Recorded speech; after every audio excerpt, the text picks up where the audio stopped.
The climate crisis is here. Time's slipping away to stop the worst effects of global warming, and we need solutions. Hosted by me, Molly Wood, How We Survive dives deep into the economics, the tech, and the human stories behind those solutions. From billionaires trying to monopolize lithium mines to business rivalries so fierce that one CEO was dragged off a plane by federal authorities. How We Survive, following the money to the end of the world because our survival might depend on it. Listen on Odyssey and everywhere you get your podcasts. Odyssey's going back to school, and we've got all the supplies you need, like A+ exclusive music stations and podcasts to help you or your student excel. Wake up and get the school day started with Acoustic Sunrise, the best mix of acoustic pop. Hit the books with Classical Odyssey, passionate classical music to help you focus while you study. Listen to essential school podcasts like Grammar Girl's Quick and Dirty Tips for Better Writing, and be inspired with TED Talks Daily. Get back to school with new exclusive stations, plus all your favorite local radio stations and podcasts on Odyssey. Hey, I'm real excited, and I've been on 3 tornado chases in my life to Oklahoma. Last year, on July 8th, Dalton, Minnesota, in Otter Tail County, was hit by a really bad tornado, an EF4. Melanie Metz is one of the Twister sisters. She was there recording this thing on video and also with imagery, and she sent back just some incredible video, and actually some of her pictures are being used in a new upcoming movie called 13 Minutes, documenting a mythical tornado hitting an upper Midwest city. And Melanie Metz, one of the Twister sisters, kind enough to stop tornado chasing for the time being. Well, it's been pretty boring this week. Hey, Melanie, welcome. Welcome to the show. Hello, Paul and Jordana. Thank you. I'm happy to be here. Well, congratulations, too, on explain to listeners where you were last July, what you saw, and how that became sort of the basis for this upcoming movie about tornadoes. Well, last July, 2020, I was chasing storms with a friend and meteorologist, Brad Nelson, actually, that day. And we ended up in Fergus Falls as the storm exploded pretty much right in front of us. And this storm went from being just a little cloud to a huge supercell in less than an hour and producing a tornado within that time. So it really was explosive. And we, a lot of people didn't see it coming, but luckily there were a lot of chasers out there on the storm and reporting the funnel clouds that were developing to the National Weather Service. So they were able to actually issue warnings to the towns of Dalton and Ashby, which was very critical in helping people be able to take shelter within an appropriate time before that tornado hit. It really was one of the most incredible tornadoes I have ever seen in my 20 years of chasing storms, just in how stunningly gorgeous it was from a photography perspective, but also it was very powerful and dangerous. So there's 2 sides to this tornado. It was incredible imagery, but also ended up being an EF4, very strong tornado, and unfortunately did some damage. And one person's life was lost, which was very, very sad to see happen. Melanie, it's Jordana. Talk to me about the idea of this, because when you talk about, and Paul talks about going out and chasing tornadoes, most of us are running the other way. We're in the basement. We're freaking out. We don't want to ever see a tornado up close. So it seems like you have a different genetic makeup that makes you want to run towards these storms. Tell us, what is it? What is the benefit? What is the love? What is the passion? Describe why you want to chase tornadoes. It's interesting when people ask me about this, because I honestly can tell you that it's just something I've always been driven to do my entire life. There are some people that say they were born to sing, they were born to be a doctor, whatever it is, they just know there is something that they're meant to do. And I feel that way about chasing storms and chasing tornadoes in particular. When I was young, just a young kid, I actually lived in Arizona, where you don't really get many tornadoes. You get a lot of lightning and dust devils. And I would dream about tornadoes. And there was always actually a sense of fear in my dreams, and I was always looking for shelter. So I feel that now, just by seeing tornadoes and chasing them, understanding the weather, I did take meteorology, and I do understand the science behind it all. So actually just really embracing it and learning about it, being out there to see it and capture it, really helped me overcome whatever kind of fear there was in my subconscious. I find that a lot of chasers actually just have this innate desire to just be out there and experience the storm.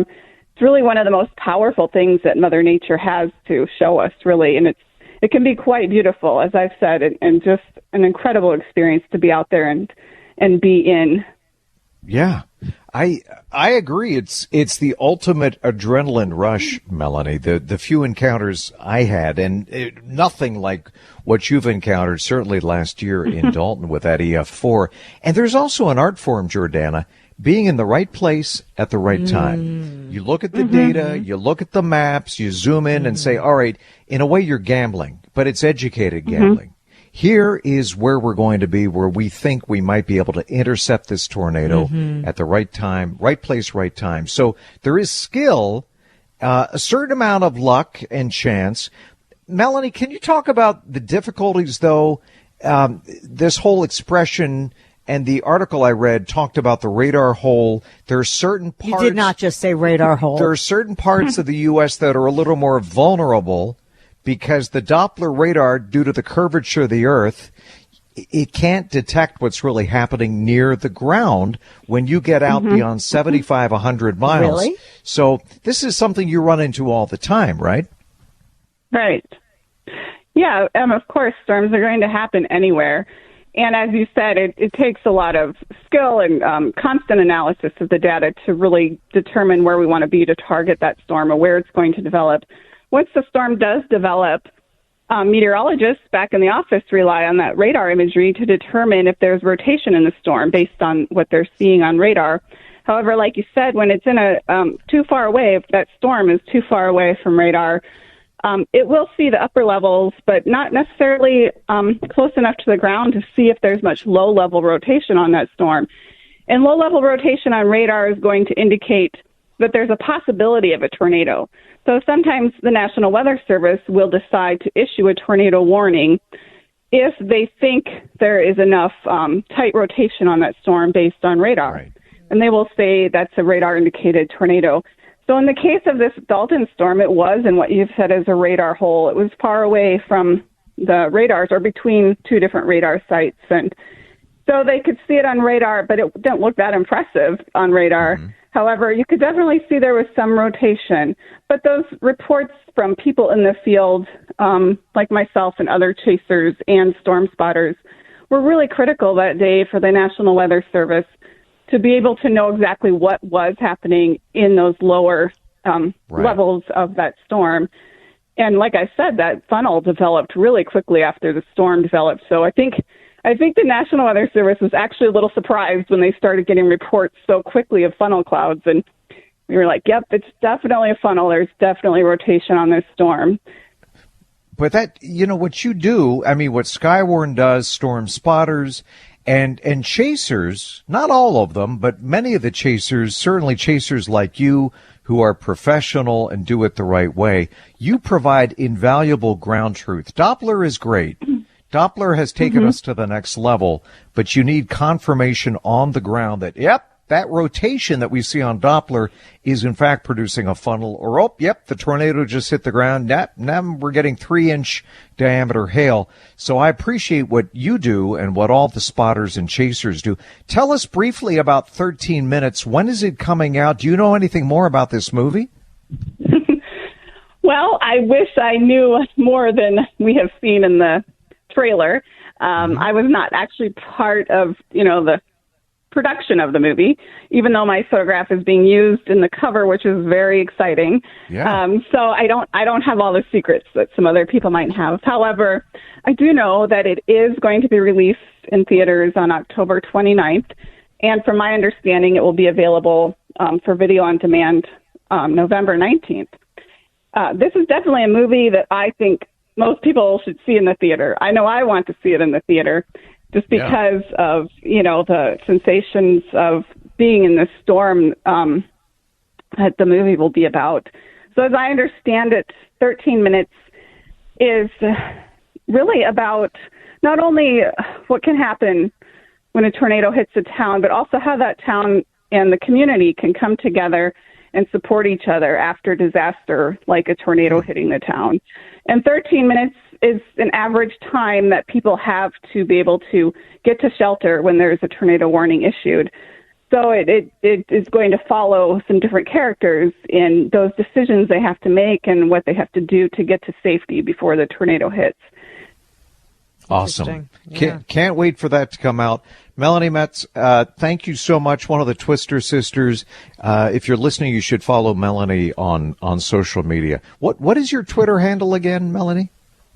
Well, my handle is at Storm Media. You can also find me on most social media platforms as just Melanie Metz Storm Chasing, which is a lot easier to remember. So, do you chase snowstorms? You don't chase blizzards. That's kind of boring, right? Well, I'll tell you what I actually do.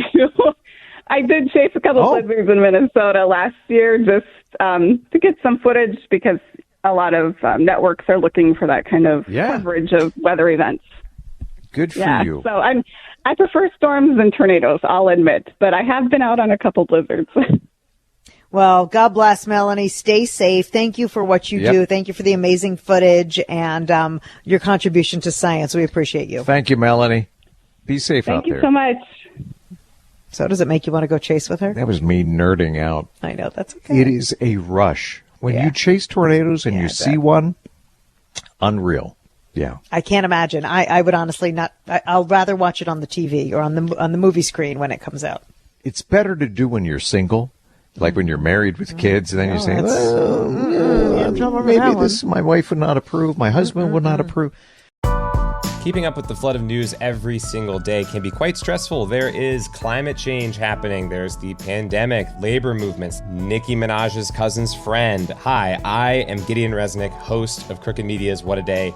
Each week, Travelle Anderson, Priyanka Arabindi, Josie Duffy Rice, and I are going to break down the biggest news stories of the day in a way that hopefully doesn't always make you want to cry. New episodes of What a Day drop every weekday at 5 a.m. Eastern. Listen on Odyssey, Apple Podcasts, or wherever you get your podcasts. Odyssey's going back to school, and we've got all the supplies you need, like A+ exclusive music stations and podcasts to help you or your student excel. Wake up and get the school day started with Acoustic Sunrise, the best mix of acoustic pop. Hit the books with classical Odyssey, passionate classical music to help you focus while you study. Listen to essential school podcasts like Grammar Girl's Quick and Dirty Tips for Better Writing, and be inspired with TED Talks Daily. Get back to school with new exclusive stations, plus all your favorite local radio stations and podcasts on Odyssey. The climate crisis is here. Time's slipping away to stop the worst effects of global warming, and we need solutions. Hosted by me, Molly Wood, How We Survive dives deep into the economics, the tech, and the human stories behind those solutions. From billionaires trying to monopolize lithium mines to business rivalries so fierce that one CEO was dragged off a plane by federal authorities. How We Survive, following the money to the end of the world because our survival might depend on it. Listen on Odyssey and everywhere you get your podcasts.